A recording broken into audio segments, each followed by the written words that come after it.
administration.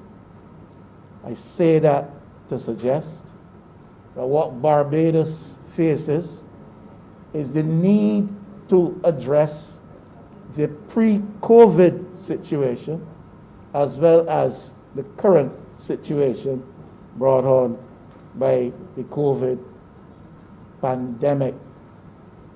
The pre-COVID economic situation in Barbados, the pre-COVID social stresses brought upon people, households in Barbados, they need to be addressed. Where they have been compounded, understandably so, by COVID, the attempt to address them is to be appreciated. Now, the specific issue before us has to do with this Catastrophe Fund.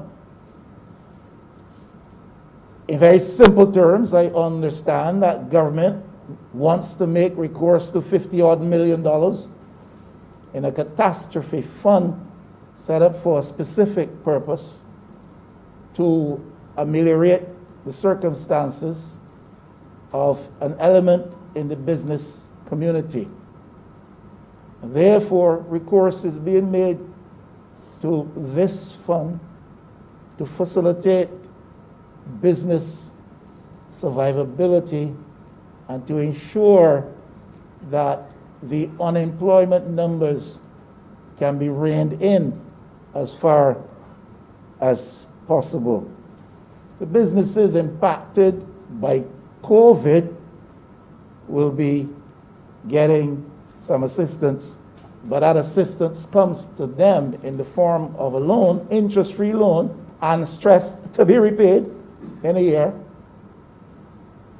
That assistance comes to them via this mechanism, but through also recourse to a catastrophe fund set up to ameliorate the impact of natural disaster.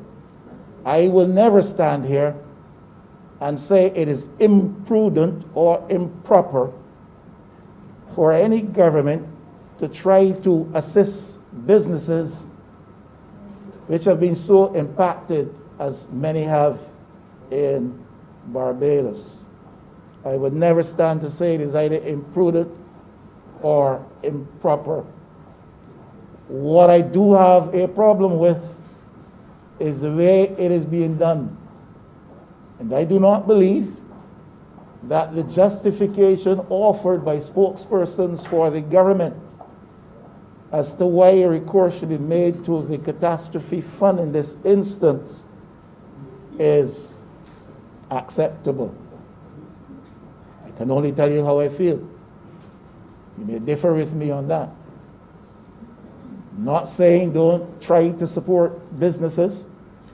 I'm not saying don't try to cushion employment, keep people in jobs, keep these businesses afloat, because the unemployment numbers are growing around us.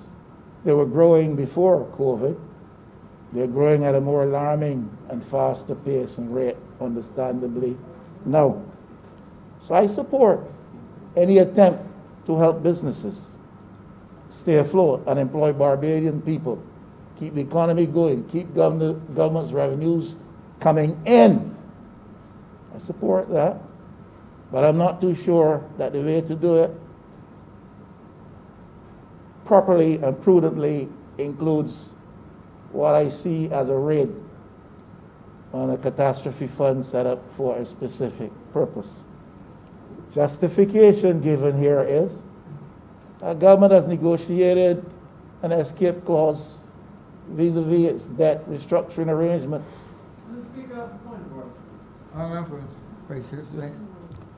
Mr. Speaker, as much as I like to give the Honourable Member certain latitude, I could not, in all decency, allow the Honourable Member to suggest that the government is mounting some sort of raid of the catastrophe fund. The pandemic that we are facing is a catastrophe of the world. There's no suggestion that it is something that's simple. It is not only a health crisis, it is a significant economic crisis. And if we have a fund set up there to protect the people of the country in a catastrophe of which we are in, then we have to be prepared to access it. It is not a raid, and for the Honourable Member to suggest that it is a raid of some sort is clearly misleading the House. And I would ask that that kind of language be struck from the record. I thank you. Continue, Honourable.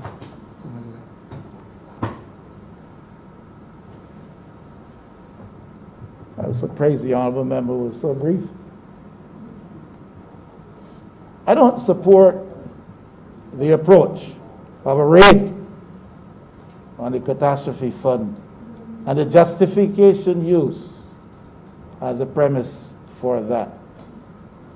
Mr. Speaker, if I may be allowed to repeat that.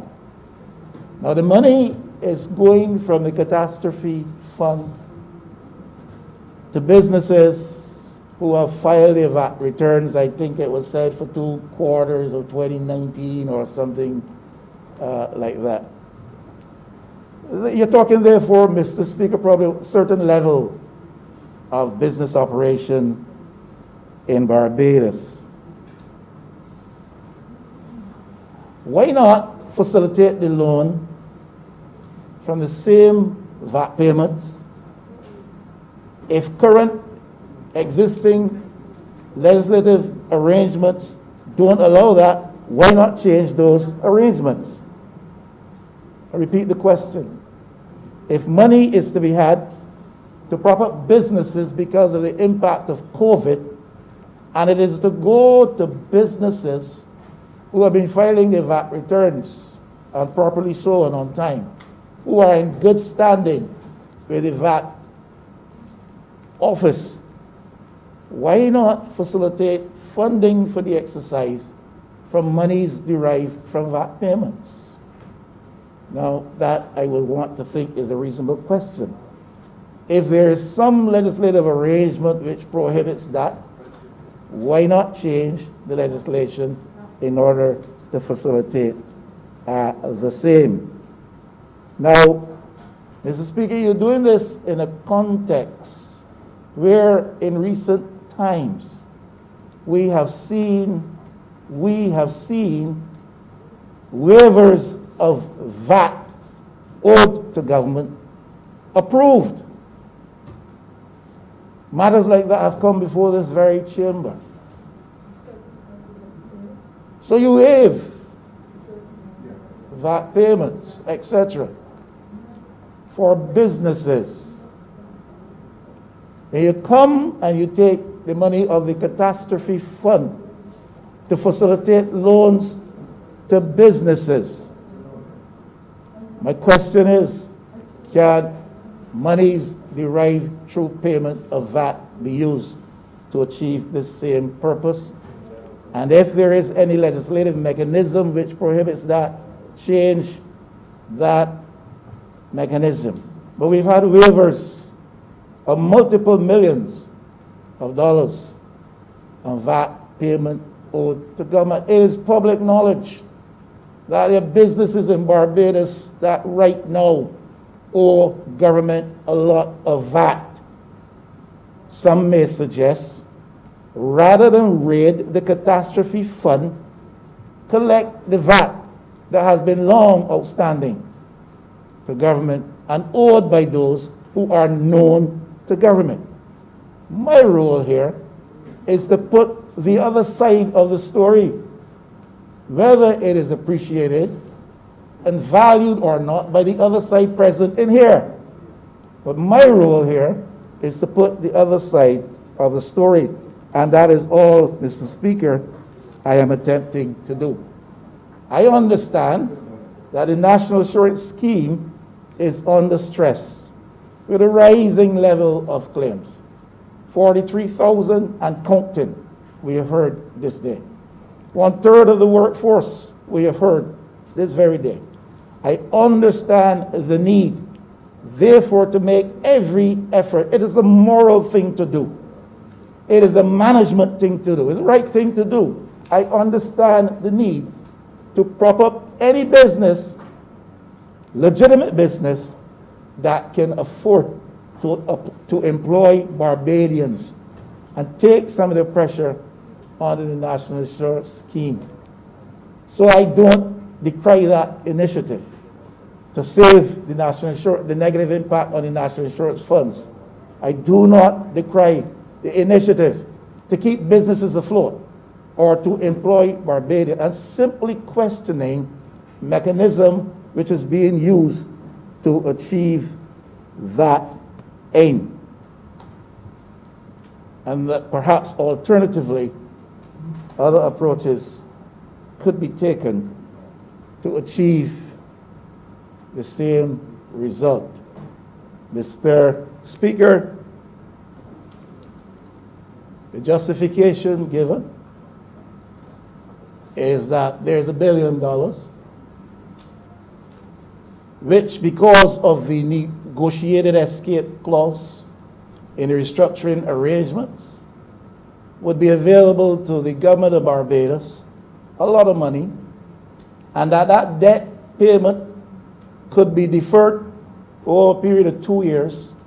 And therefore, monies would be available to, I don't know, Mr. Speaker, that $1 billion is immediately, necessarily available to the government at a time when we need it.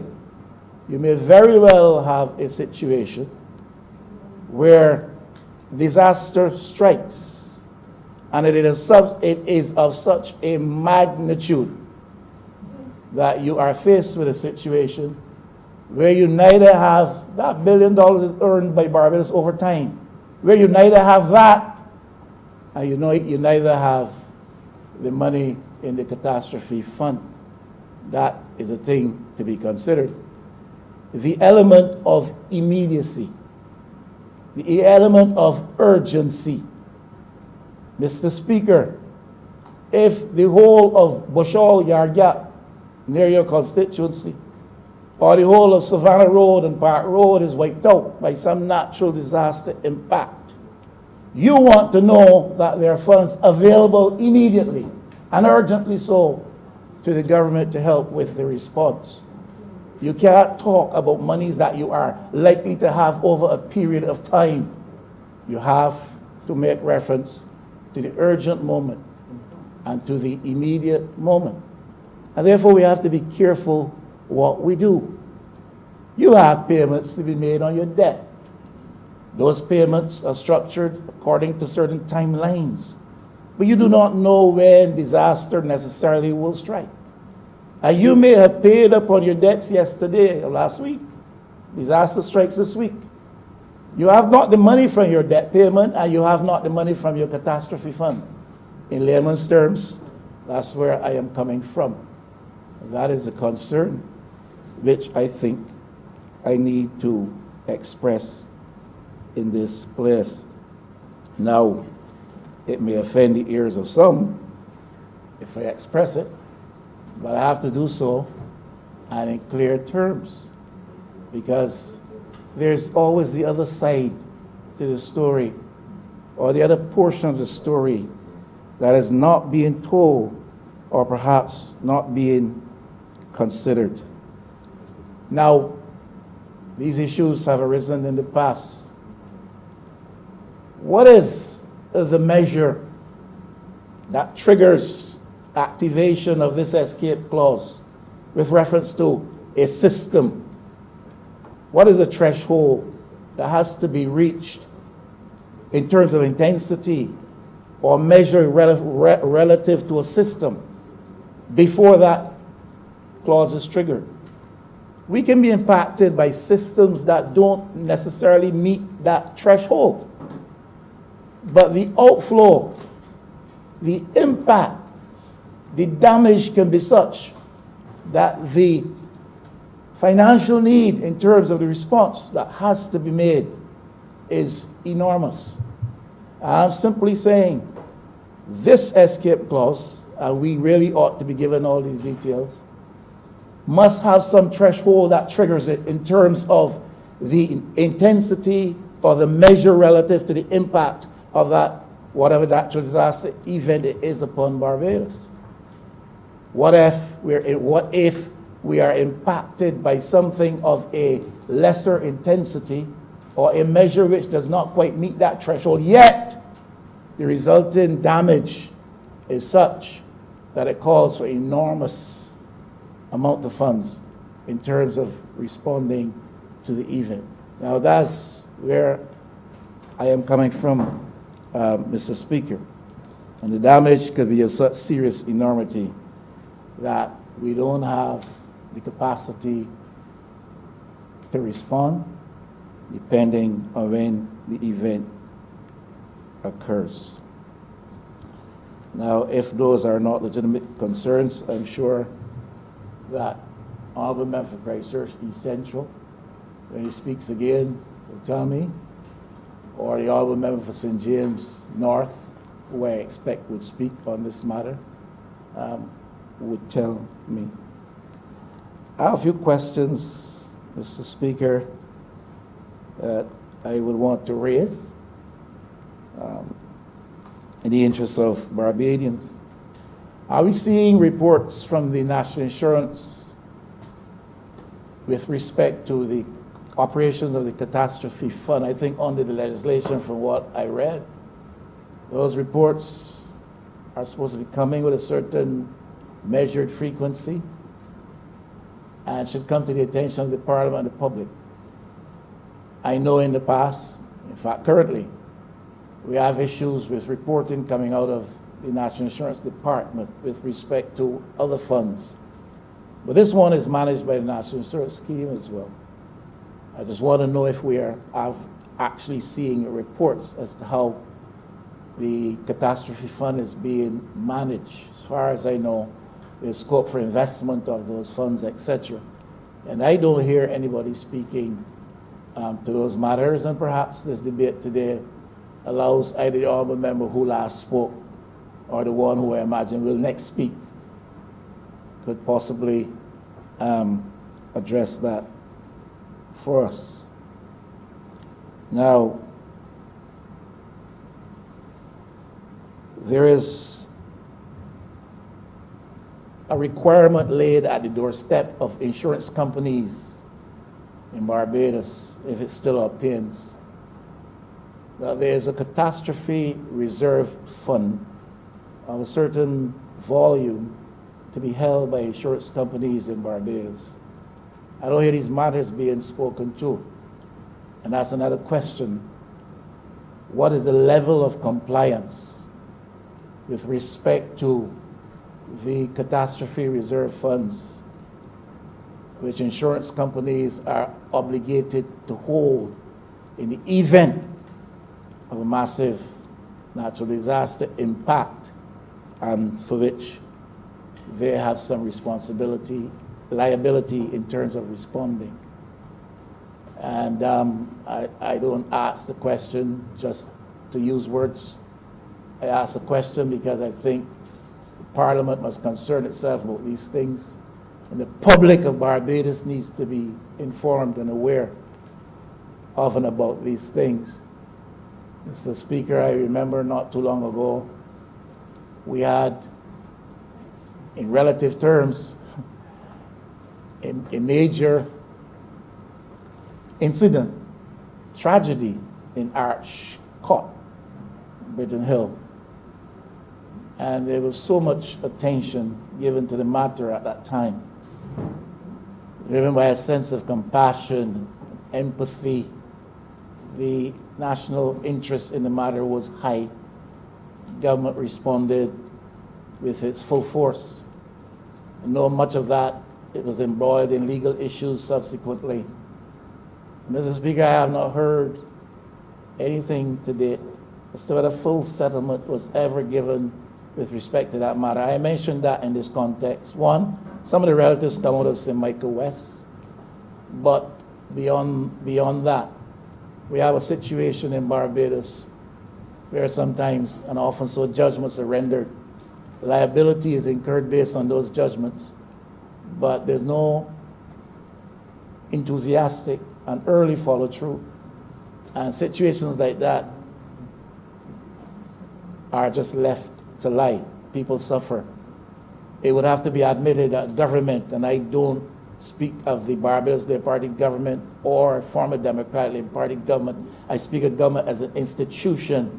We would have to admit that even government in Barbados has been guilty of that when they have owed monies to people and judgments have been rendered and payment is not followed through on.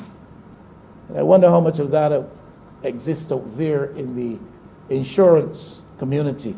And so I don't raise that question lightly, but I raise it as a serious matter and hope that the minister who next speaks can respond to it. What level of compliance or non-compliance, if any, is there at the level of insurance companies with respect to that disaster reserve, catastrophe reserve requirement, if it still exists, which I would imagine that it does.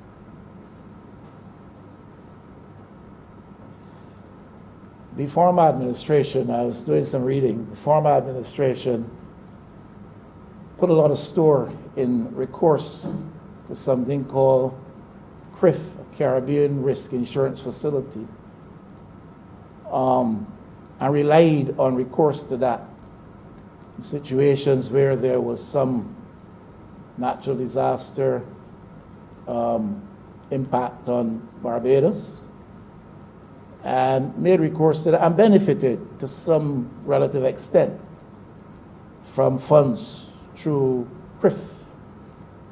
My reading and research suggested that that is not altogether a prudent and substantially practical way to approach that matter, for the reason that though CRIF carries a low threshold in terms of what triggers a response from them financially, the response often in financial terms is relatively small compared to the damage that one may have incurred as a nation.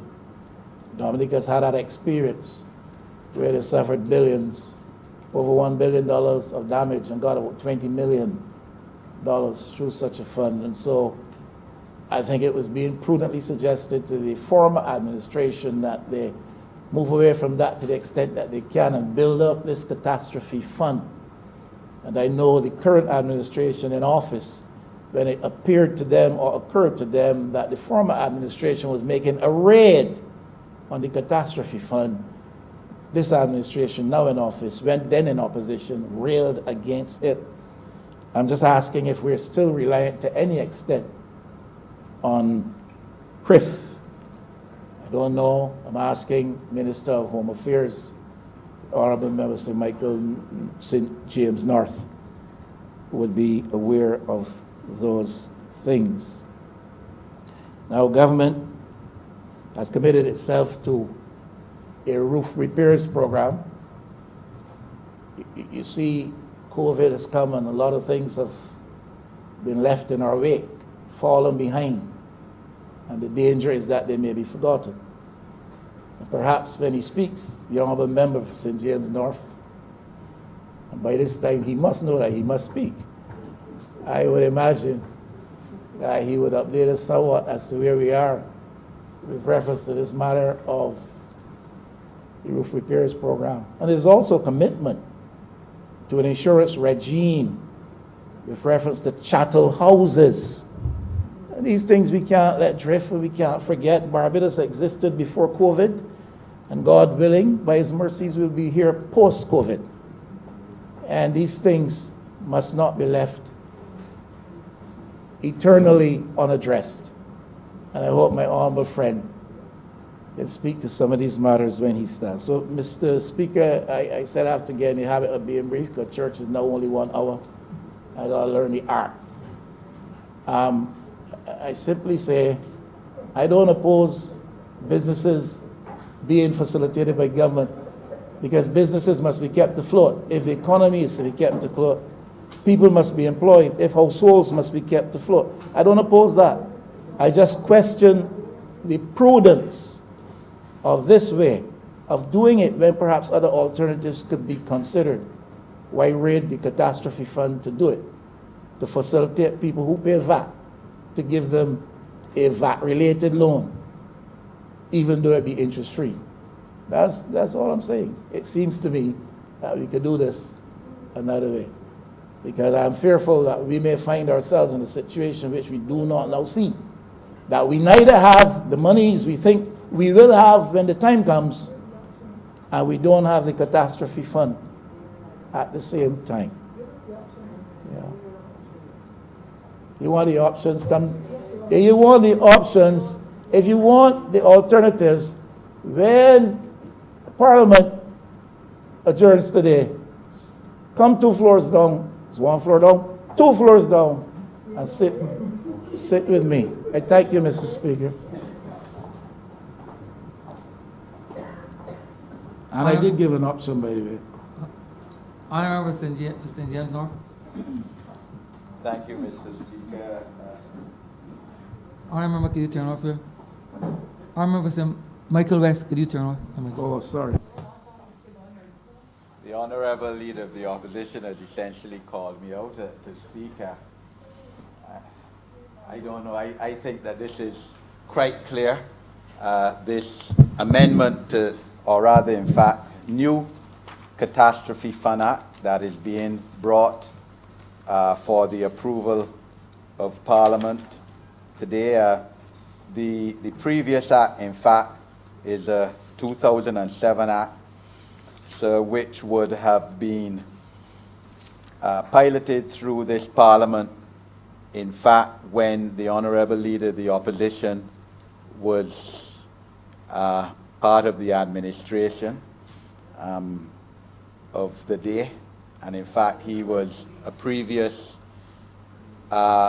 junior minister in the Ministry of Home Affairs and the Attorney General to the now Honourable Prime Minister, sir. So he would have been instrumental. He would have been instrumental in piloting and having this act passed through Parliament. A fantastic act, sir. Creative, an act which, in fact, by its definition of catastrophe, sought to give financial aid to persons who would have been victims of fire and hurricanes and earthquakes. And of course, since then, sir, we've had many. We've had Thomas, sir, which would have passed through. And many persons under the last administration, still even now, the roofs haven't been repaired, sir. That is the frank reality. So it is not any act that any right-thinking person who loves and cares about Barbados would oppose, sir. What we are seeking to do today, of course, is to widen the definition of catastrophe to include, for example, pandemics, sir. Again, there's no one in the world that can deny where the whole world, all 7 billion people are going through a pandemic, sir. And this is a war. This is a war, sir. The only thing, there are no bullets flying through the air, sir. But this is a war just like the war which, sir, neither, certainly I didn't experience 39 to 45, sir. Some in Parliament, sir, respectfully, and I respect their maturity and their advanced seniority, sir, would have been born, I think. No, not quite, sir. No, nobody in here, sir, have experienced it. I've heard my father speak about it, sir. And this is the similar kind of reaction, because it's a health pandemic that has direct repercussions on the economy, sir. And a government has to make choices. That is what a government is about, sir. And those who are criticizing the amendments, or rather the change in philosophy, or the widening of philosophy now of activation of a catastrophe fund, And just as they're criticizing, sir, the tremendous initiative of the boss, sir, are coming up, as usual, not coming up with any alternatives, sir. The leader of the opposition is making it seem that it is either that the government goes after people who owe VAT, companies, and these so-called big companies, as his senator in the other place spoke about yesterday, and he seems to be following on, sir, rather than leading on in terms of agreement. It isn't, sir, that you have dissections now in how we address this pandemic, sir, that you either go after people who owe VAT or you deal with it this way, sir. You have to fight this war on all fronts, sir. Well, that is the point, sir. So I don't know what was the honourable member, experienced as he is and being part of the last administration that brilliantly devised this whole concept, and we now looking to expand it to keep as many people in Barbados afloat. So all 30 of us here have been in our constituency, sir. I in mine up to yesterday morning, sir. And it is bad. I mean, St. James North, sir, constituency of which I have the pleasure to represent, in the middle of a tourist belt. Every household, effectively, has suffered at least one, in many cases 3 or 4 people who have now lost jobs. So, sir, in this amendment, in this new act now, sir, we are, for example, saying that self-employed people will be able to access these funds, self-employed people who have paid national insurance scheme. Those people don't have to show that they're registered with VAT, sir. And as we know, we have an informal economy, a lot of people working, so on beaches, self-employed people. The honourable member for St. James South will tell you, sir, that self-employment and small business is part of an engine of growth for any economy. In some cases, the major part. And they're the kind of people we're seeking to protect and to still give a way forward and a survival mode for when we come out of this pandemic, sir. So you cannot laugh this off, sir, for opposition's sake and criticism, sir.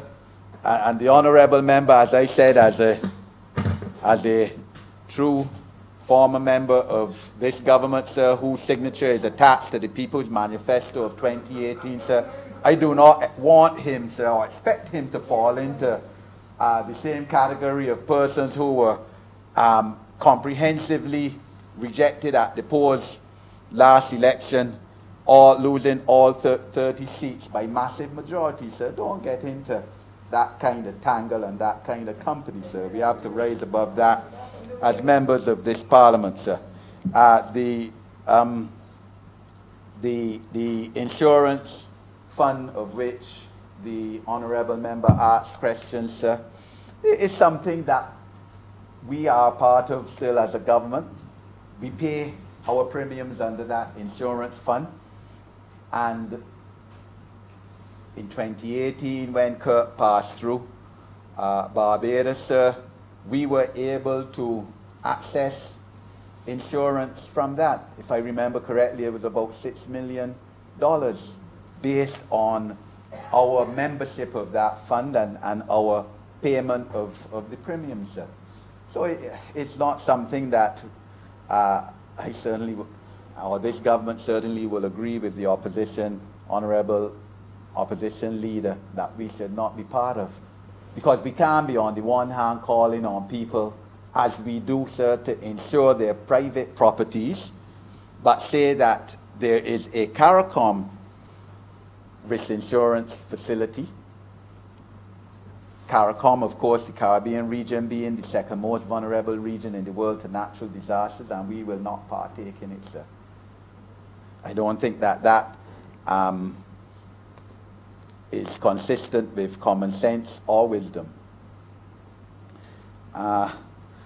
So the fundamental basis of the initial 2007 Act remains in terms of persons who are affected by fire and hurricane, and of course helping the most vulnerable people, sir, in this event, because people who own property, chattel houses not valued at more than 150,000 and whose income is less than 25,000 annually, sir, will still continue to be able to access grants under this fund, sir. It isn't that is being done away with, so the perception that is being given by those who oppose for opposing sake that this is now going to facilitate big business and, you know, rich people, sir.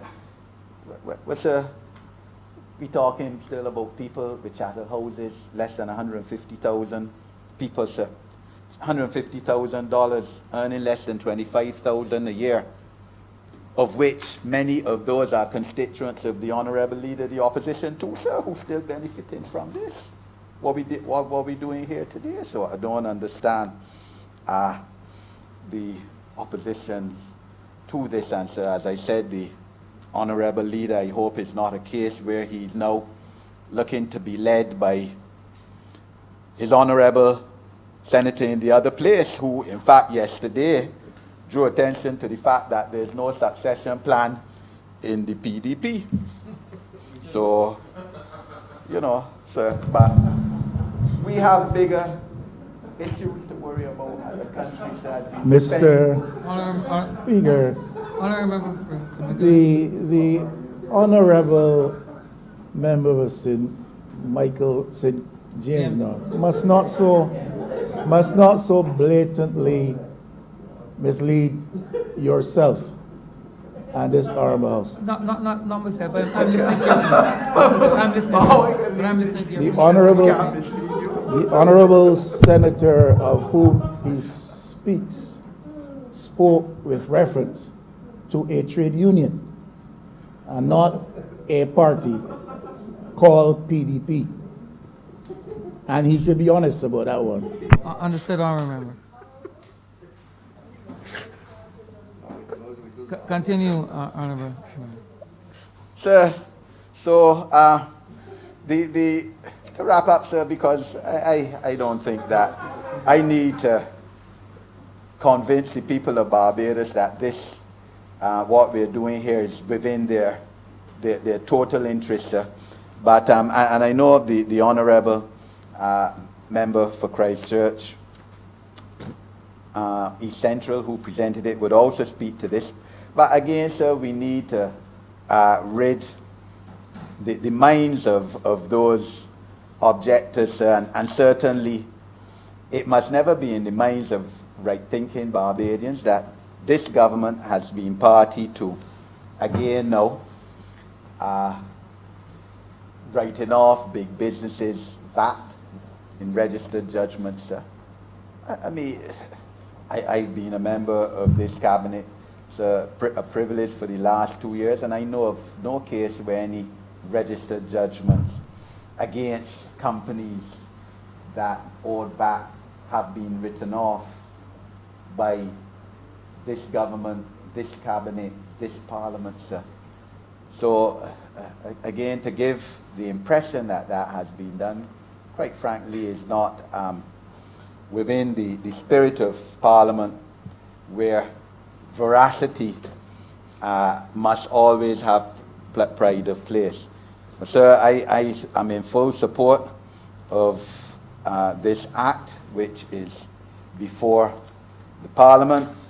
It gives greater breathing space, sir. We can't deal with what would happen if there is a storm which is not of hurricane force, and therefore we can't access those funds. A government can't operate in that manner. A government that is fighting a war, sir, that is fighting the greatest global health problem in a century, and now combined with a comprehensive global economic situation, and even worse than that 100 years ago, because the economy of the world, as we all know, and as the Honourable member who presented and the Honourable member for St. Michael, South Central, would know better than all of us perhaps in here. The world is so intertwined in terms of its economy and its trade that a sneeze in China affects Barbados. That, you know, we do not have the choice now to say, look, just deal with it in this way but not this. We have to deal with it in all aspects. And this has been an extremely creative way devised by those who are mandated with the decision-making authority to come up with solutions for the survival of our people, sir. This is an extremely creative manner to widen the Catastrophe Fund to include those who are affected in other ways than through the traditional natural disaster, because what we are going through is just as much and even more catastrophe than any natural disaster. I'm obliged to you, sir. Honourable member for St. George North. Mr. Speaker, sir, I shall observe the COVID rules because I believe that at this time we need to devise COVID rules so that members can really stick to the script and speak for no more than 2 or 3 minutes. And therefore, I will speak for 3 minutes today on this exercise. Mr. Speaker, since 1997, this bill was passed by the last Barbados Labour Party's administration, but nobody since 1997 was able to access a single cent of this fund. And under the the previous Democratic Labour Party could not bring the regulations in place, and therefore persons could not access these funds at all. I hope at this juncture, because there's a new bill before us, where we are not only given to physical structures, persons with having fires or earthquake, because this year alone, I believe we had more than 30 fires across Barbados, and many persons have suffered because they lost their homes but cannot access these funds. And the intention was, because I was around in 1997 when we drafted this bill, when it came to Parliament, the intention was to help persons who had fires and no insurance, persons, natural disasters, all types. But I'm glad to see that the government has put in place a new section where businesses can now, and persons who are unemployed because of the either an epidemic, pandemic, or whatever you call it. I would like to see, though, that the government put in place a regulation where persons can access these funds in quick time. In some countries, and I refer to some developed countries, where businesses suffer, where you have a structure in place, and the businesses are named.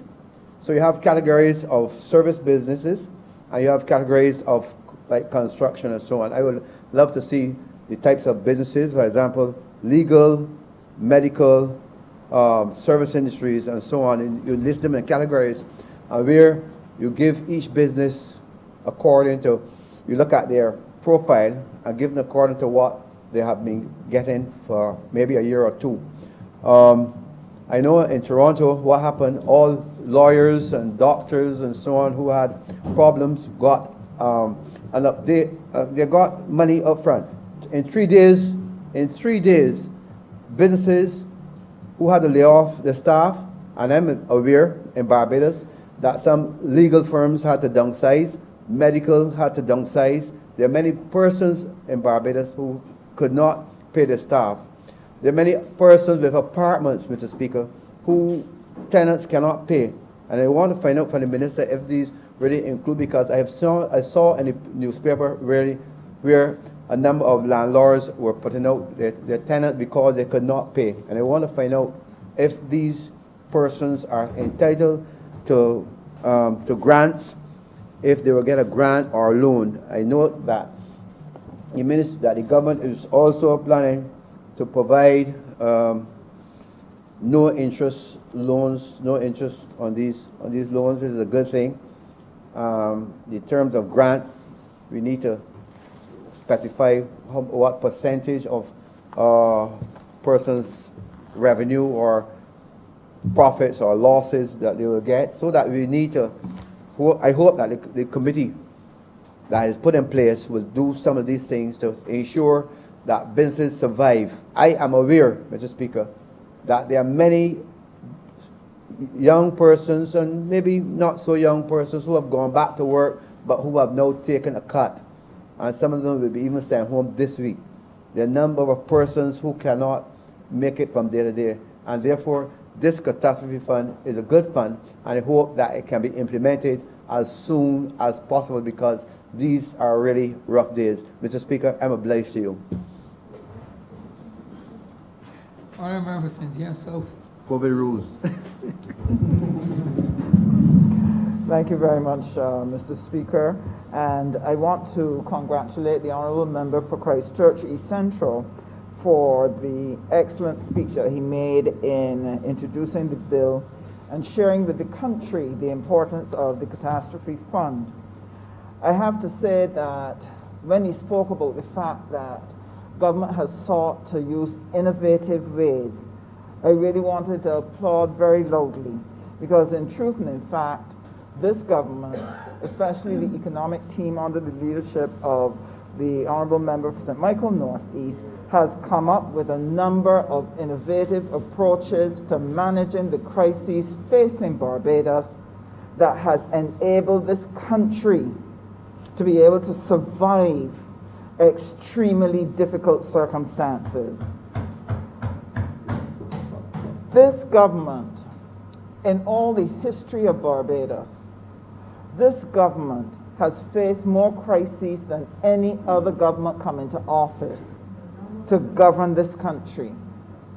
That in 2 years, it has faced 8 crises, any one of which could have put the economy completely under.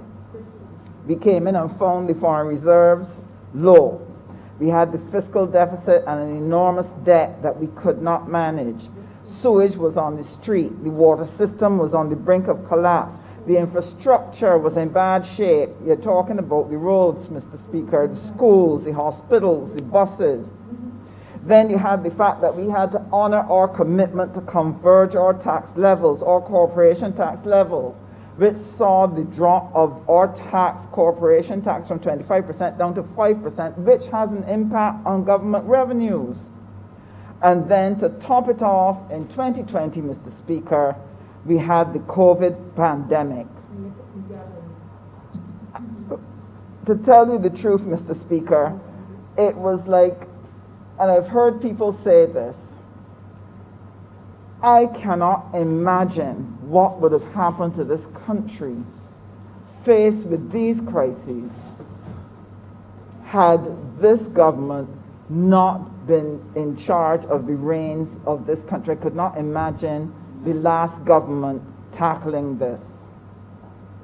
Because COVID then, after the very hard work of our economic team to be able to craft a number of initiatives to help us restructure our debt, to help us do things to assist the civil servants by a salary increase, to be able to put more in terms of welfare, more support, and then to try to restructure taxes so that it is spread out a little more and that everybody carried some load. That after we had set the scene for positive growth to take place in 2020, here comes the COVID pandemic, and we are suddenly faced with $450 million short in our revenue, as was shared by the Honourable Member for Christchurch East Central.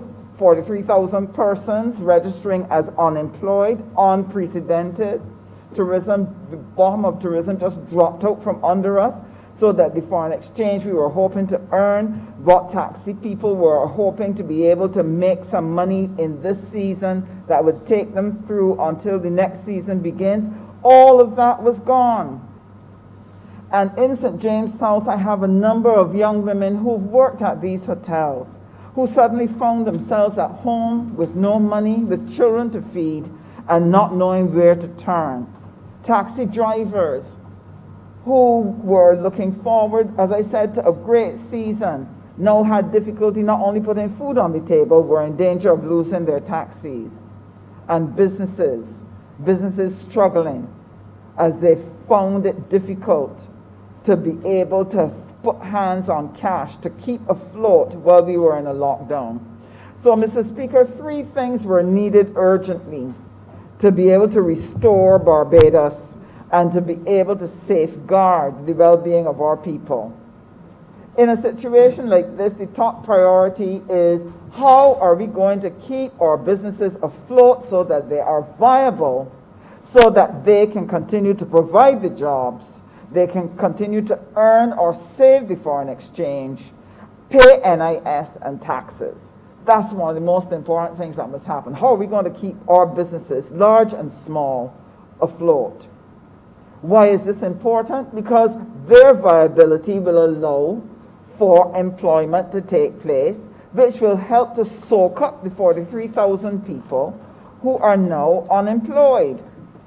And those jobs are important because it allows people to eat, it allows people to pay their bills, it allows people to be able to pay their taxes and contribute to the NIS so that the health of the economy is able to be restored and to allow Barbados to move forward and to be able to prosper. Without the recovery of jobs, without the survival of businesses, government then would be placed in a severe crunch. They would have to see how they're going to reduce their expenditure and how they're going to increase their revenues so that they can plug that $450 million drop that they have in their earnings.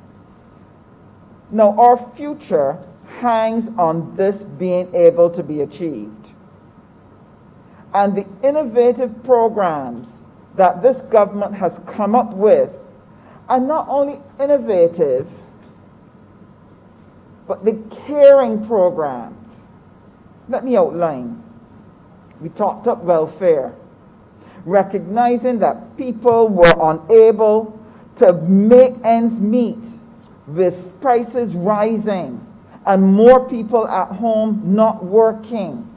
So welfare was topped up by 40%. The provision of $600 for 3 months.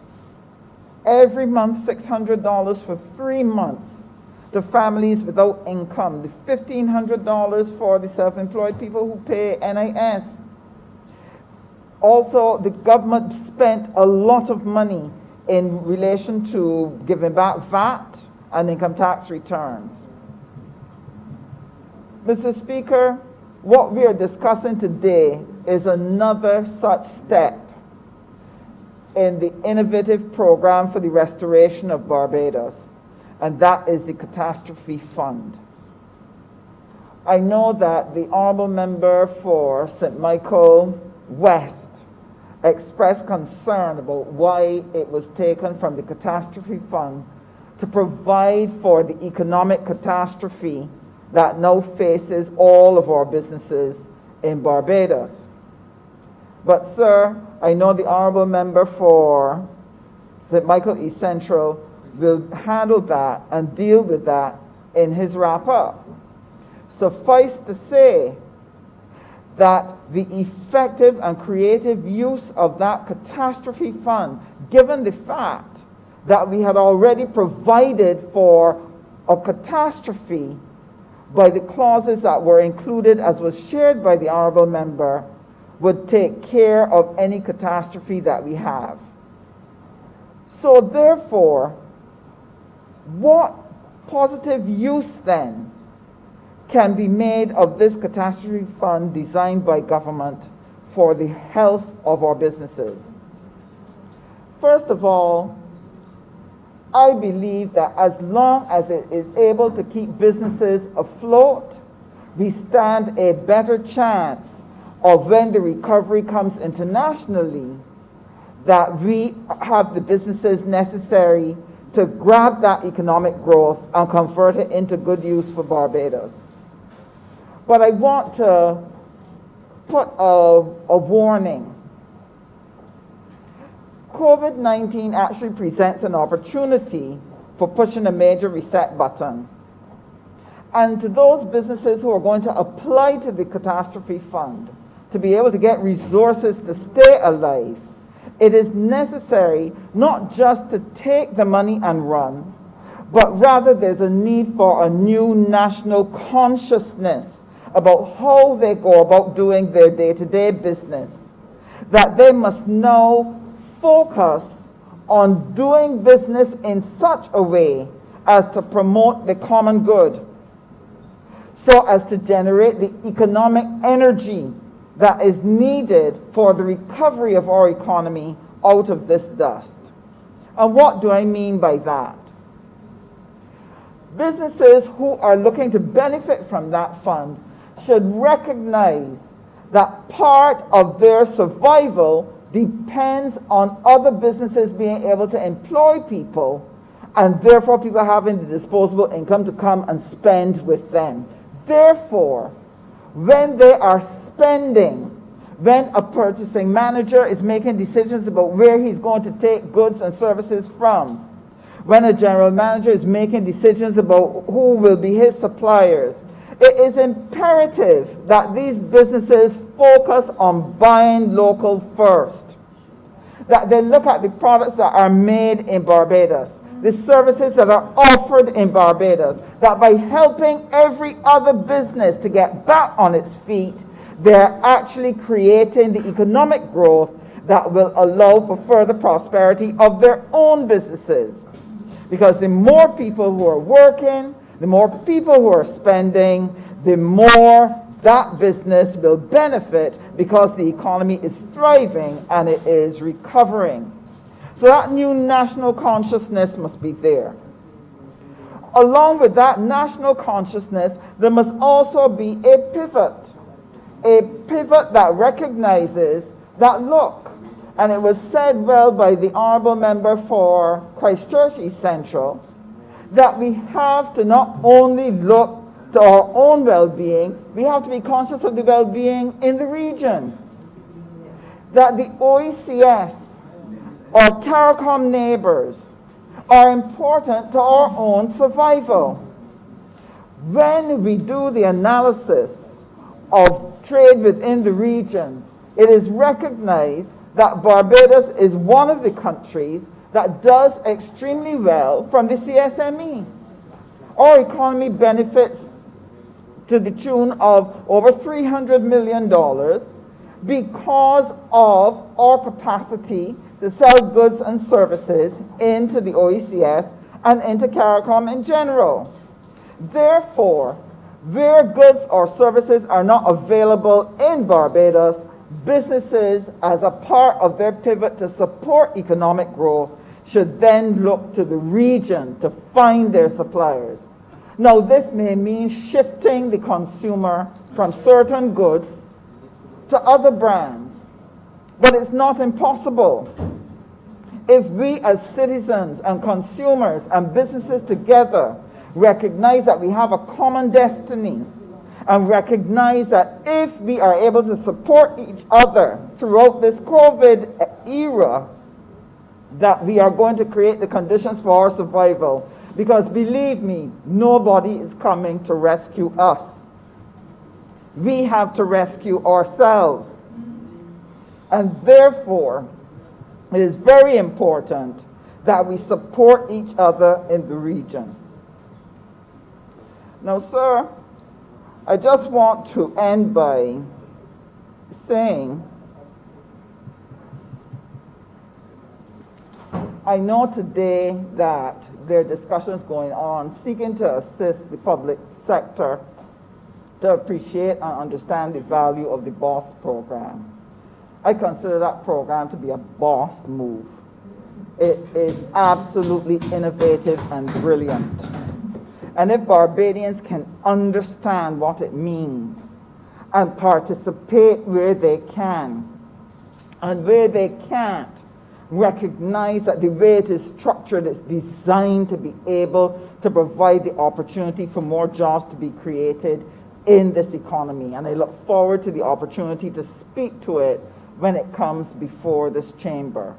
But I want to say to Barbadians, it will take more than the innovation of this government to get us out from where we are. It's going to require that every citizen, every consumer, every business person does what is within their power to do to help our economy to grow. And if we consciously spend our money in ways that helps other businesses to grow, we will be setting the road for our own success. So I want to encourage everyone, stay the course, do what you need to do to make Barbados a wonderful country again, in which our young people can look forward to a future and to prosperity. I'm obliged to you, Mr. Speaker. Honourable Member St. Michael, South Central. Thank you, Mr. Speaker. I will be brief, I believe. I rise in support of the bill before this House because I believe that it demonstrates the extent to which this Barbados Labour Party administration has had to be innovative and also has had to take stock and make use of all of the tools at our disposal. I am particularly disturbed, though, by some of the utterances of the member for St. Michael West, the Honourable Leader of the Opposition. And while I am disturbed, I should perhaps not be surprised, because I do recall statements earlier being made that suggested to me that the Honourable Member would be seeking to use the unfortunate circumstances created by this pandemic to suggest that this government would not be equal to the task of response. And the utterances that I am referring to were earlier made suggesting that once COVID-19, once we feel the full impact, that this administration should not seek to blame any economic downturn on the pandemic, which to me defies reason and logic.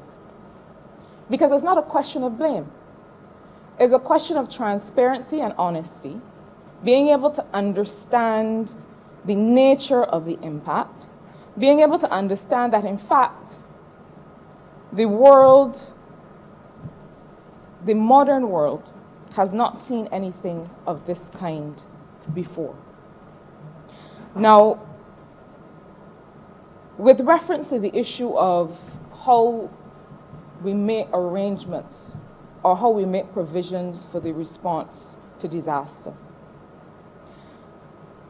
the Honourable Leader of the Opposition, in his Googling, I take it, because I Googled and found the same article that he made reference to. And I believe that it was SEDIMA, that regional CARICOM institution that is responsible for helping organize the region to be able to adequately respond to disaster, was cautioning that the CRIF is not a sufficient instrument for response to disaster. It doesn't mean that countries should not continue to subscribe to the CRIF, but this Barbados Labour Party administration has gone on record as saying that we are well aware that the CRIF is not a sufficient instrument. I believe the Honourable Member for St. Michael North East, the Honourable Prime Minister, referred to it essentially as a credit union, so that you can only benefit from what you are able to put in. And the fact is that as a region that is most affected by the impact of climate change.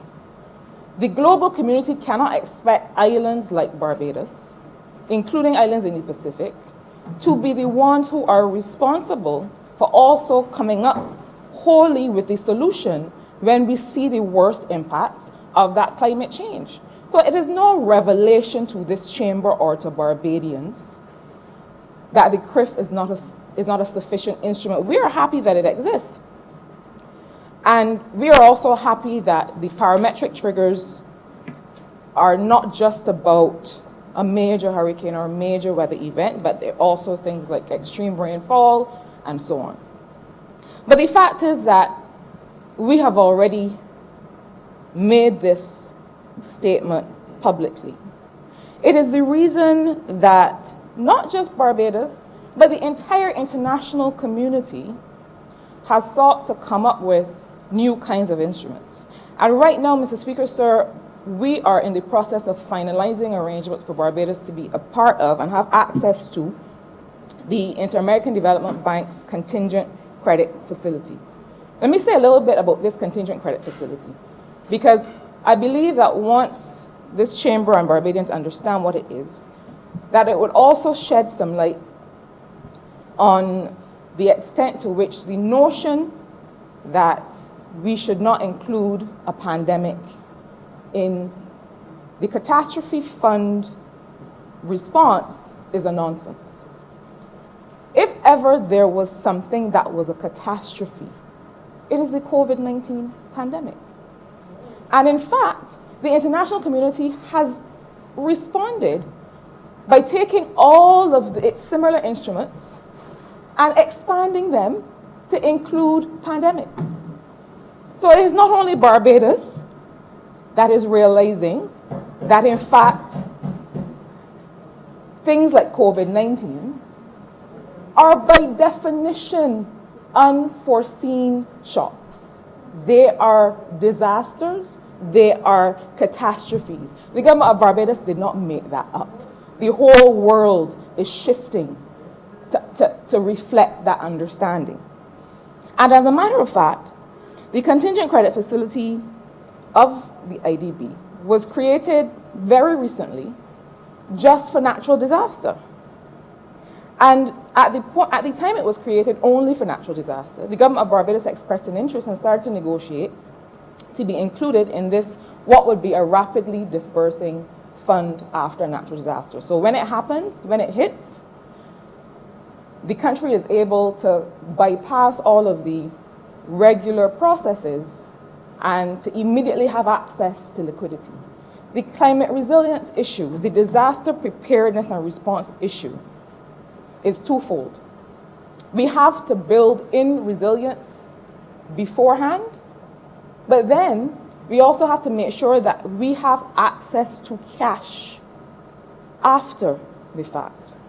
And so I do take the point of the Honourable Member for St. Michael West that yes, the CRIF was not enough. But the contingent credit facility for natural disaster has two modalities as it stands now, and is now adding two further modalities. The first modality is for natural disasters, allows countries to access US $300 million, or 2% of the country's GDP, or whichever is less.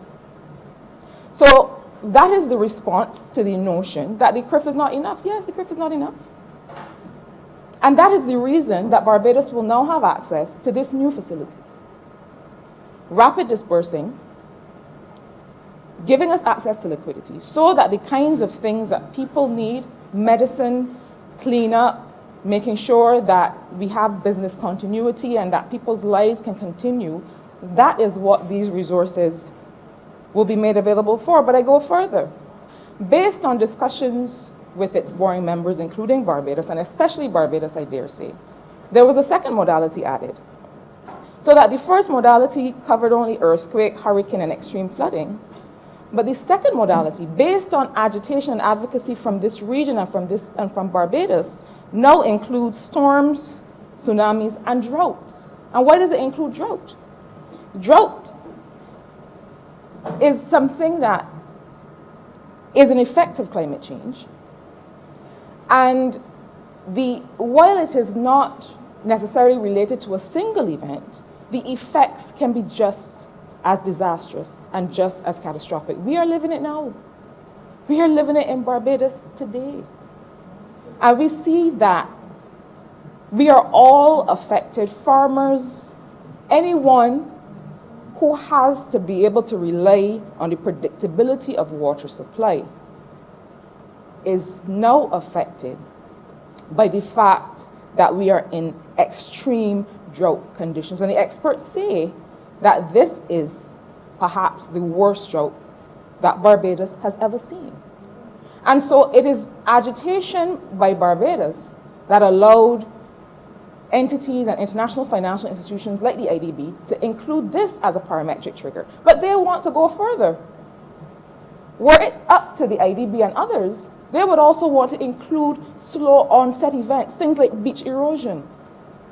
They feel, again, based on representation made by us as tourism-dependent economies, that even though this is not based on an extreme weather event, it is one of those creeping impacts of climate change and should be considered as a parametric trigger in instruments such as this. But I want to say, in addition, Mr. Speaker, sir, that immediately when COVID-19 began to affect the economies in the region, the IDB, based on discussion with its members, added 2 further modalities. One was a COVID-19 modality just for this pandemic to allow countries to have very quick access to resources, to liquidity, in response to the catastrophe. And they are calling it a catastrophe. It's not just Barbados that's calling it a catastrophe. But they also went further. So they also have included a modality for health risks. That is what they're calling it. They haven't even said pandemic. Because more and more, the world is realizing that it's not just about natural disasters. That there's so many ways in which the people and the economies of a country can be exposed to an unforeseen shock that was not in anyone's control. So I hope that that outline gives some assistance to the Honourable Member for St. Michael West in understanding the definition of catastrophe. Because you don't have to Google it and you don't have to look in a dictionary. You just have to look around to see how it is impacting people in real terms, in real life.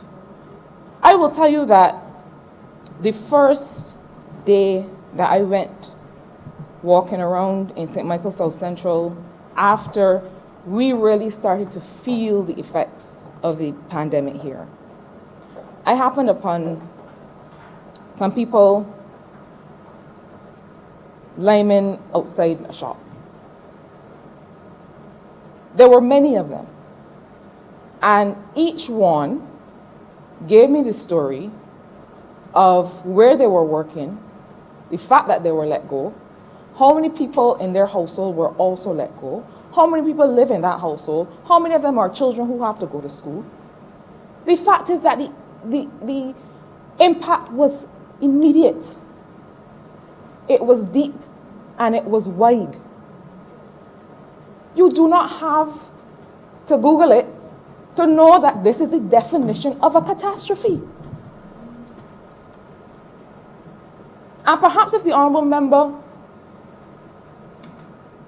walked around in St. Michael West as much as his soon competition or already competition replacement does, he would understand the definition of a catastrophe.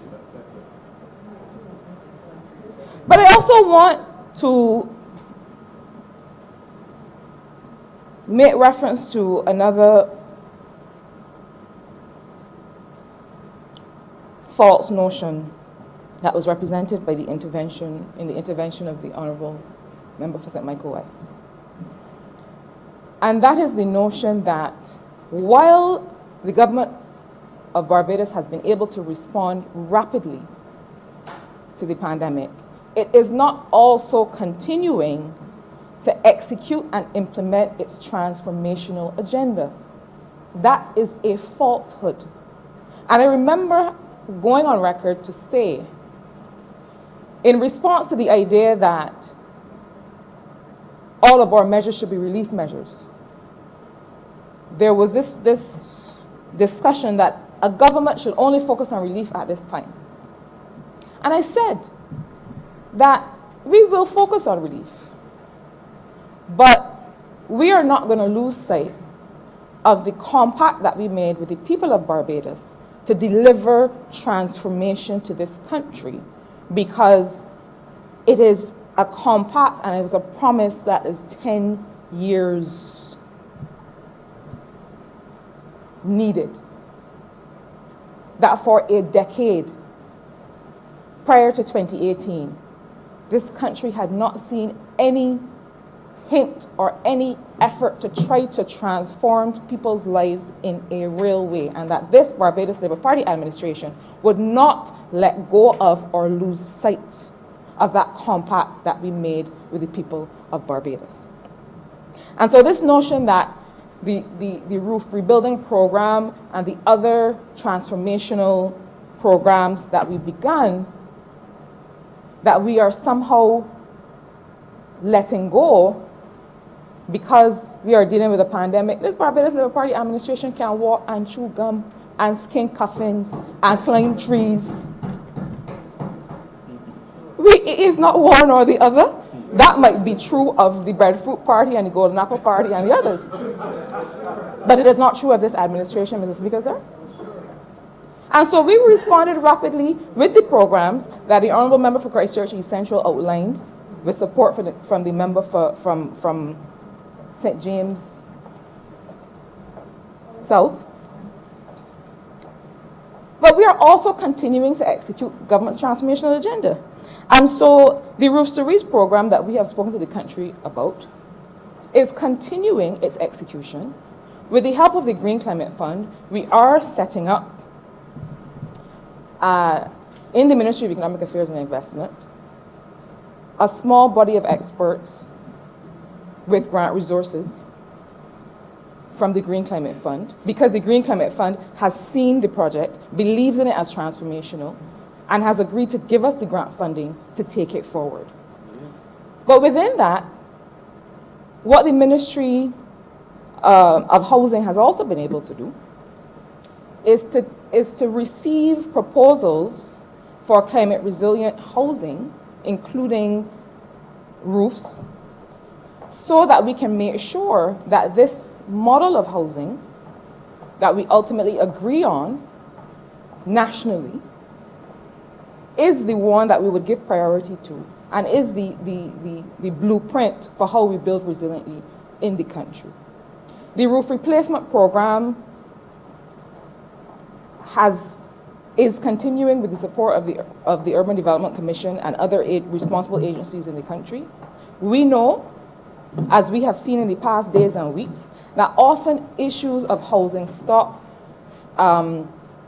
security and safety of housing stock, these are often related to issues of land tenure. These are often related to all kinds of issues that we have to work through with Barbadians to help people regularize and make whole whatever their particular status is in terms of the lands they occupy or the homes they occupy. We understand that it is a process, and it is one from which we do not shirk.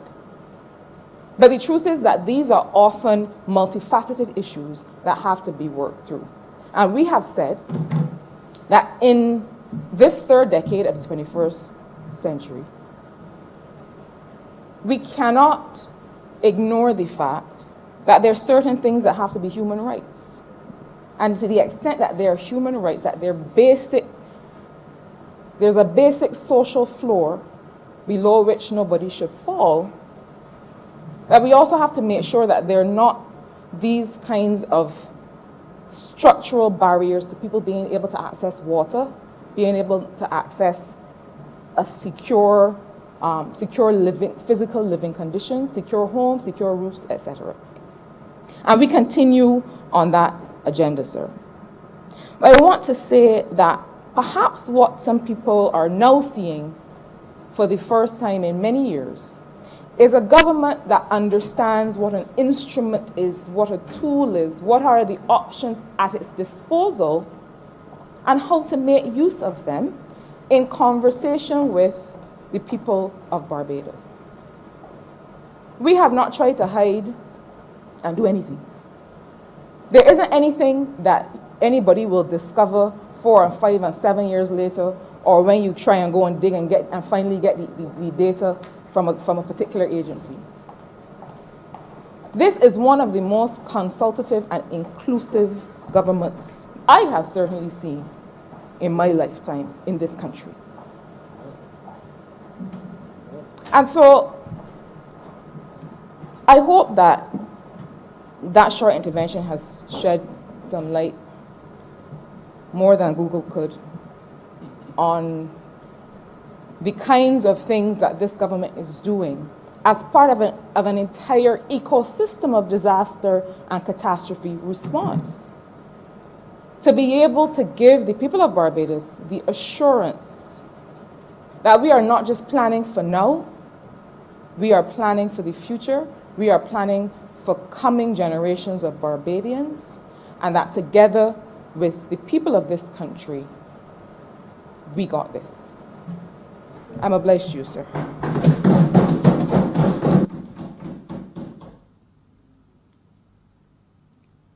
Honourable Member for St. Philip North. Thank you, Mr. Speaker. I'm going to be short as usual. First of all, I want to thank the Honourable Member for Christchurch East Central for his great presentation. And I would also like at this time to thank the Honourable Members for St. Michael South Central, who made it more or less come alive for me. I think many members of the country would be pleased at what she had to say about the inclusiveness of the Catastrophe Fund. I want to bring it down now to my constituency level at this point. I am one that believes in prophylaxis and repair rather than waiting on the emergency situation to happen.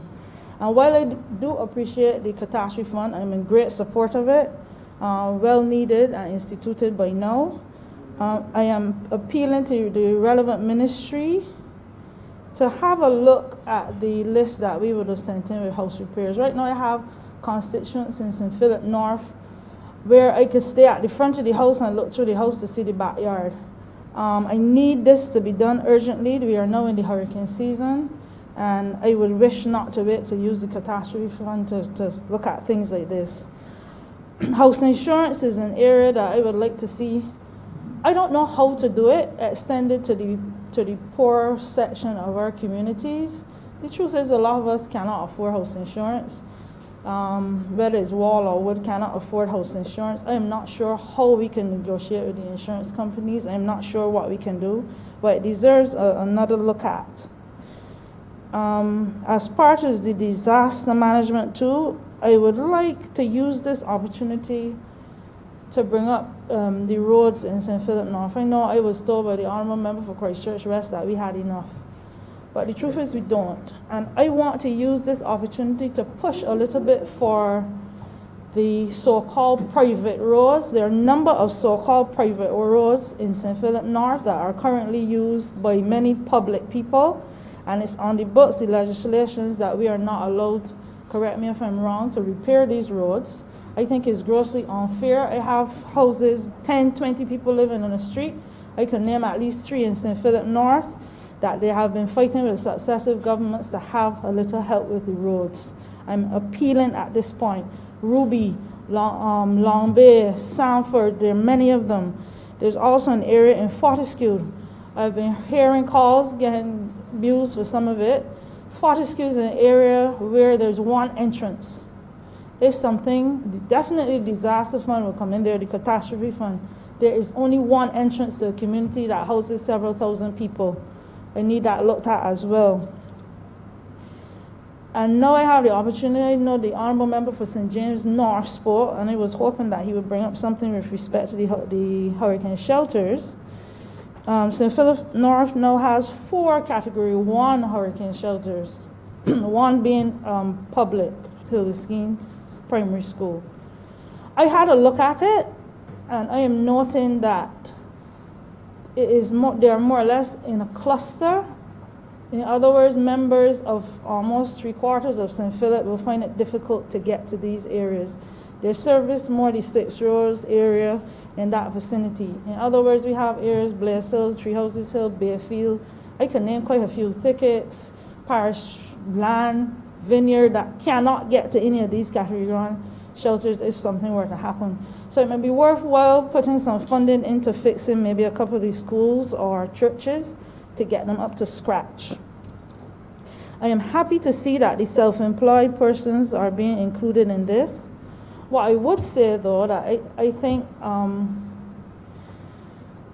a lot of people, a lot of private workers, self-employed workers, have been hearing the regular ads on TV or wherever about paying NAS contributions. Fantastic. But I don't think many of them realize that it is limited in terms of what they get at the end of it. In other words, I think the benefits need to be extended to sick leave. Self-employed people do get sick.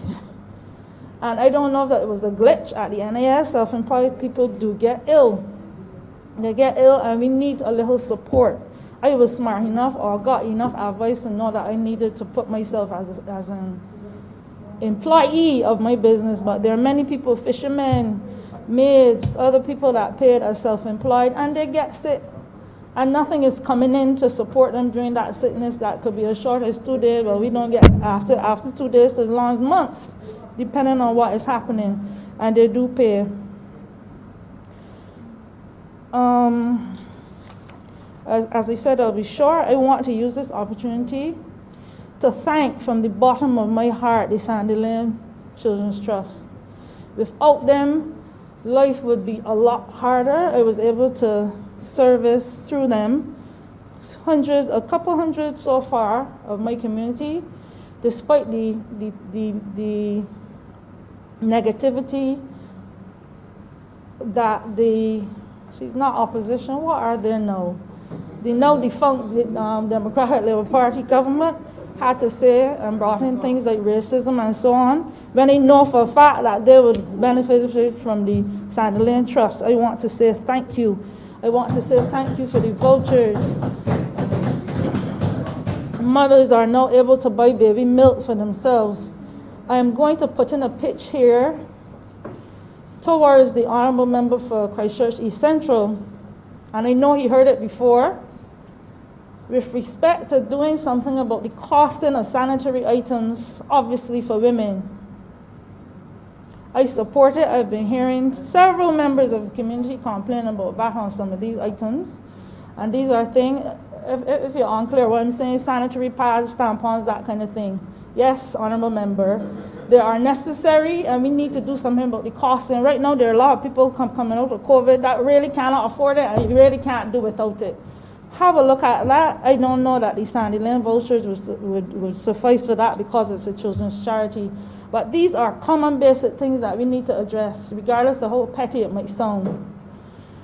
We need to address those. I want to say a few words with respect to the renters, people that rent and were unable to pay because of COVID or even longer. There needs to be some. Yes, there are some I have that experience myself that just would not pay because they just chose not to. They know their rights. They know that you can't put them out and everything. But there's some that are suffering right now on the brink of being expelled out of their rented homes. I don't know what can be done. I think we need to have a backup plan with respect to things like this, with respect to disasters, with respect to people being put out of their homes. If every constituency or parish can have an area where there are, you don't want to leave houses empty forever, where there can be a backup. Emergency situations, housing necessities, that kind of thing. Well, I am still mindful that landlords still have to pay their land taxes and utility bills. I'm very mindful of that, but the government needs to come in where necessary to help out some of these people that are on the brink of being put out.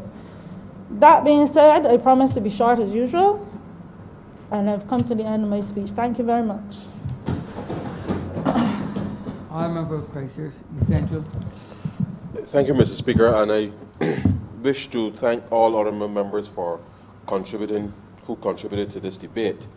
And it is an important one, certainly in the circumstances.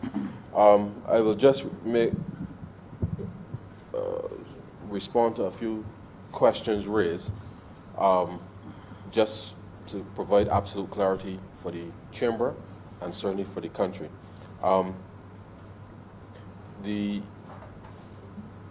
When COVID hit, and I think as the Honourable Member for St. Michael South Central clearly articulated, it was absolutely immediate, Mr. Speaker. And the harsh reality is that businesses and employees came to almost an abrupt halt with respect to incomes, salaries, wages, whatever you call it, sir. And representation was made to us with respect to the suspension of some of the statutory obligations, which includes national insurance payments on behalf of workers to improve cash flow. Some businesses wanted to suspend VAT to government, and obviously all kinds of things in response to what clearly was an extraordinary circumstance.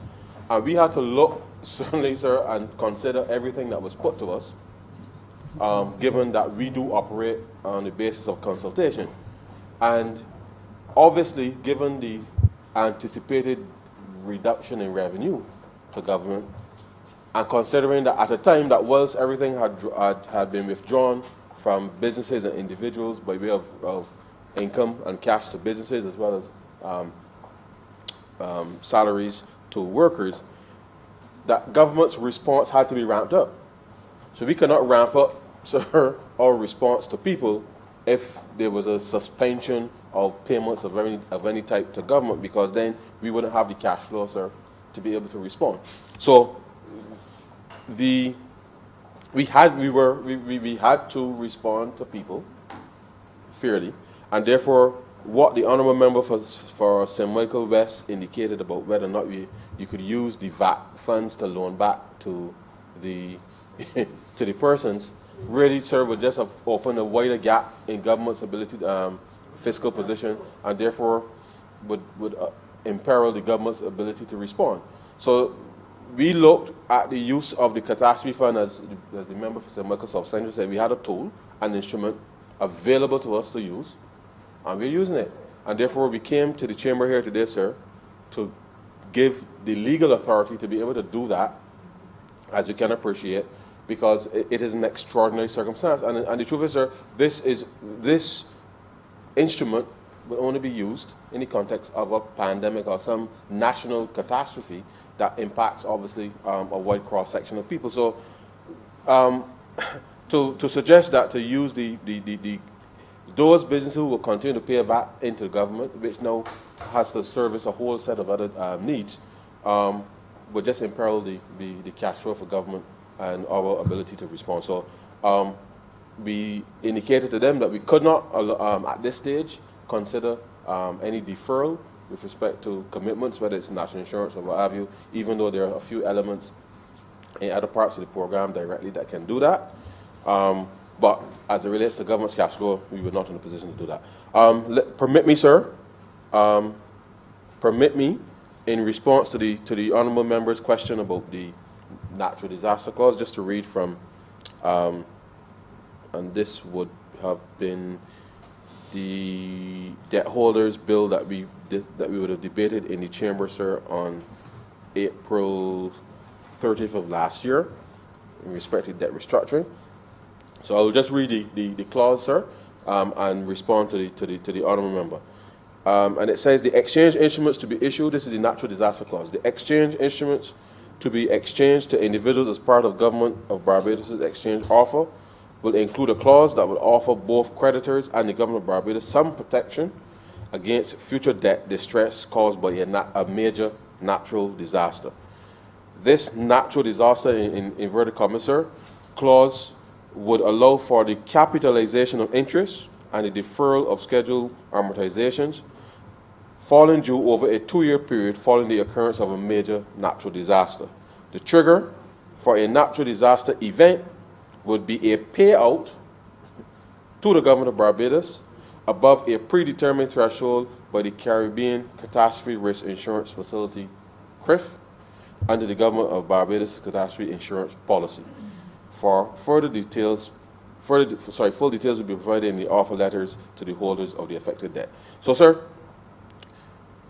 we included the natural disaster clause. I was looking on my iPad for. I know that we last year we increased the coverage that we under the insurance policy. So, with respect to CRIF, to be able to ensure that we have as comprehensive as possible a response. And as the member for St. Michael South Central indicated, we all know, sir, that CRIF, like the Catastrophe Fund, is not enough in the event of a major disaster. And therefore, that's part of the reason why we included the natural disaster clause in the bonds, to give us that space to be able to respond when Tropical Storm Clerk passed. It was last year, the year before. It's 2 years now? Is that? Oh, sorry.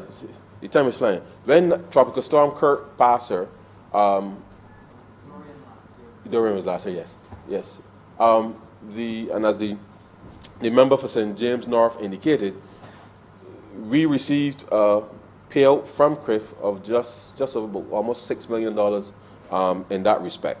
And that was related to the flooding that we would have experienced at that particular time, sir. And therefore, the trigger with respect to being able to suspend your bonds are already built in, sir, to the bond structure, so that if there is a major disruption, sir, caused by a natural disaster, we would know. And it will not be a discussion, sir, whether or not Barbados has been impacted or not, or was the severity, sir. The reality of the situation is that we are using the tools that are available to us, sir, to create the space that we require to respond to people's needs. And we will continue to do that, and whatever legal framework is required to allow the government to faithfully execute on behalf of the people, sir, we will come to this chamber, or virtually, or in whatever form that we need to come to discuss these things, sir, to be able to ensure that you can do the people's business. So I hope that has clarified for the honourable member the natural disaster clause. Just let me say quickly, sir, as it relates to the write-off in relation to VAT. You would recall, sir, that the VAT was introduced in 1997. We came to office, sir, and at a time when the BRA was transitioning from the old systems into the new TAMIS systems in relation to the taking of the balances forward. And therefore, we wrote off, sir, all of the taxes that were due and owing prior to 2000 from an accounting perspective, so as not to bring those into the balances with respect to the Revenue Authority. So any suggestion that somehow the other we wrote off VAT for big business and this kind of like some nefarious purpose that we were getting into, as imputed by the honourable member for St. Michael West, is not has no basis in truth or fact, and therefore to recognize that with a number of entities and persons who have been since deceased, that it made no sense holding on to liabilities that you have no capacity to collect. So I'll leave that there for what it is. In effect, sir, the Catastrophe Fund represents for those persons who are whose incomes are below 25,000, pretty much represents, sir, that insurance type policy from a general insurance perspective, given that everybody when they work and pay the national insurance contributions would in fact contribute the 0.1% of the insurable earnings, and the initial intent was to provide that given the difficulty that some persons were having with respect to getting insurance for especially chattel houses at the time. And so it is critical that, one, we assure the public that will still continue. We will work and have been working with the insurance companies which I do know provide coverage for charter houses as well, and therefore it's something that people just need to be able to recognize that it is important that you, no matter what, sir, and as we are seeing here, whether it's the Catastrophe Fund, whether it's the natural disaster clauses, whether it is the government using other means or other resources, that we have to look at the solutions from a multi-pronged approach. So, because you can never ever depend on any single thing, sir, to be able to respond to a circumstance. Let me just, for clarity, sir, and the benefit, to just say to the public through you, sir, and as we have introduced the business cessation benefit for self-employed person, just going to go through very quickly, sir. What are, in fact, the benefits that self-employed people already are entitled to once they make contributions to the National Insurance Scheme? And any person can go to the NIS website, nis.gov.bb, and see it laid out very clearly. So all persons who make contributions as self-employed persons will benefit from the sickness benefit, sir, the maternity benefit and grant, and I know that once we settle on the issues related to paternity, that the paternity too would be included there. Funeral grant, sir, the invalidity pension, old age contributory pension or grant, as well as survivor's benefit. The only difference between this and any other, well, not government employees, but private sector employees would obviously be the unemployment benefit. That is the only difference between that and what other persons will have. So self-employed persons making their contributions are entitled to these suite of benefits, and therefore I encourage all self-employed persons to get themselves right, because getting yourselves right allows us, the government, to make policy decisions in these circumstances.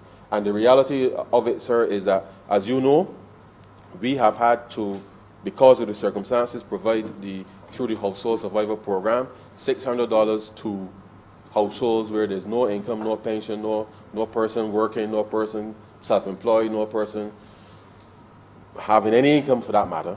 And the reality is that with the business cessation grant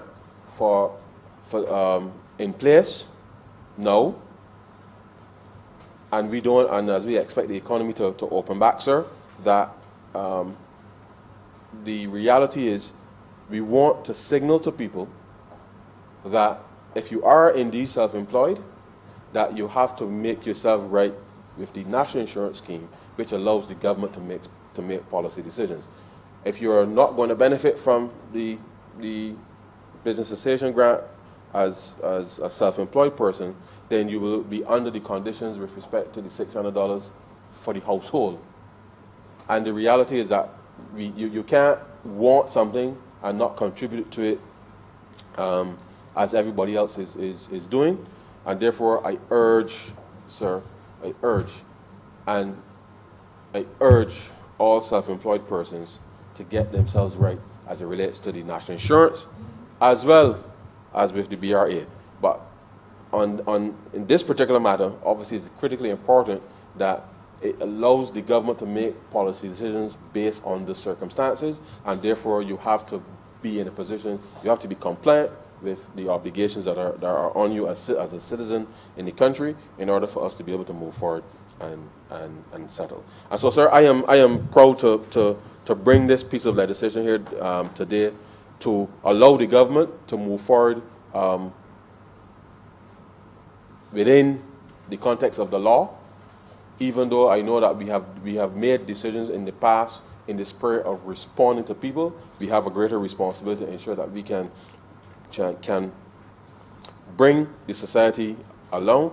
This is one aspect, as I said, of our response to COVID, and the Ministry of Finance, as well as the other agencies and ministries involved, will bring the appropriate legislation to ensure that we are always on the right side in terms of the law with respect to the execution on behalf of the people in Barbados. And so, sir, with those few words, I'm obliged to you.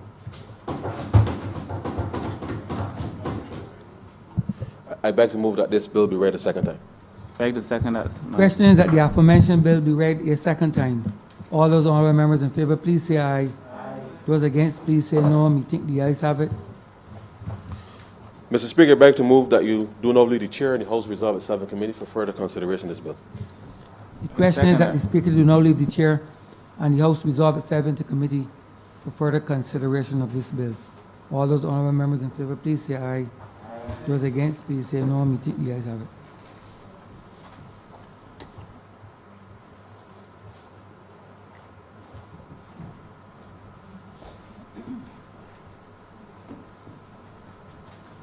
This House is now in committee.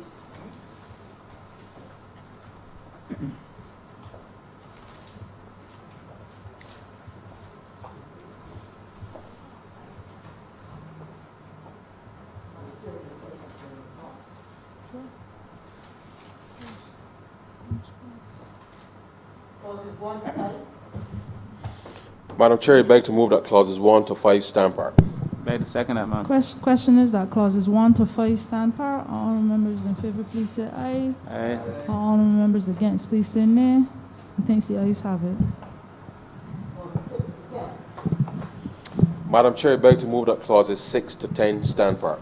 Beg to second that, man. Question is that clauses 6 to 10 stand par. All honourable members in favour, please say aye. All those against, please say nay. Methinks the ayes have it. Madam Chair, I beg to move that clauses 11 to 14 stand part.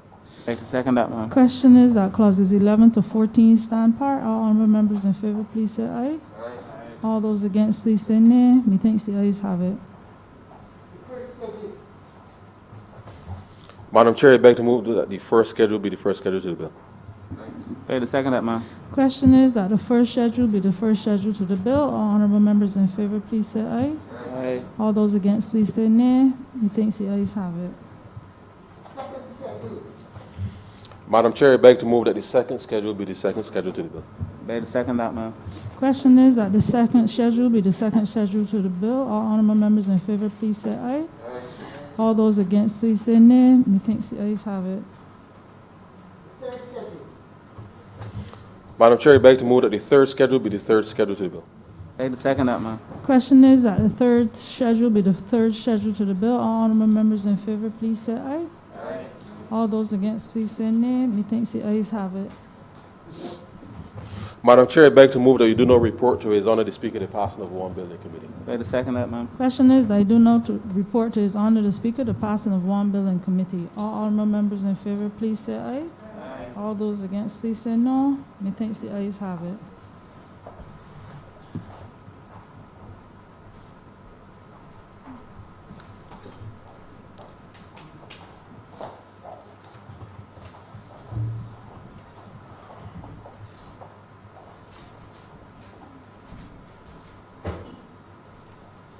The chairman of committee has reported the passing of one bill in committee.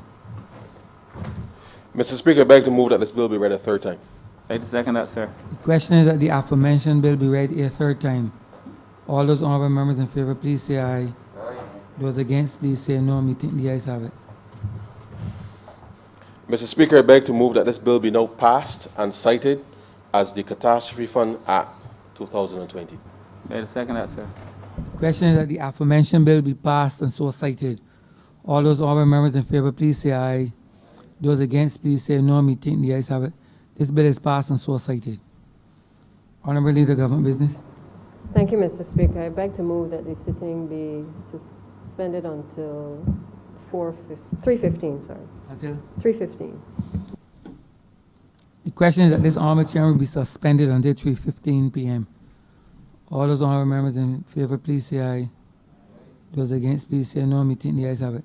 This honourable chairman stands suspended until 3:15 p.m.